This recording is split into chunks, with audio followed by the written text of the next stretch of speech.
mga kasisi, for today's video, luto serye naman tayo. Magluluto naman ako ng lumpiang toge. So ayan ang aking mga ingredients na gagamitin. Meron ako ditong tokwa, toge, kamote at carrots. Meron din akong bawang sibuyas at lumpia wrapper. So itong toge na to, nabili ko siya sa may China market. Dapat magtatanim na lang ako yan kaso medyo matagal pa. So start na tayo, prituhin lang natin tong tokwa. So ayan na, luto na siya mga kasisi, hiwa-hiwain pa lang siya.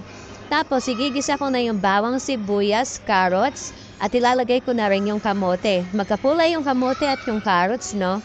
Tapos itong ating toge. So ayan, ang ganda ng toge. Tapos ilagyan ko siya ng konting tubig. Pagkatapos niya, nilagyan ko lang siya ng magic sarap. At itong paminta. So ayan lang ang aking nilagay na pampalasa at konting-konting asin lang. So ayan mga kasisi, nung kumulo na siya, inilagay ko na yung ating tokwa.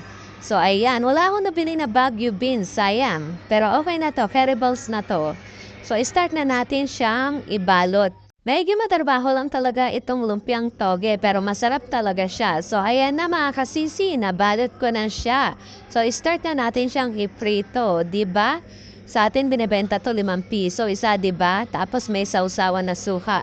So ayan ang aking mga naluto. So yummy. Yan, ginawa ng asawa ko yung sausawan, nilagyan niya ng suka, bawang at paminta na may konting asin at asukal. So tamang-tama to pag pekyat peligro tayo, low budget siya. Hindi siya masyadong magastos.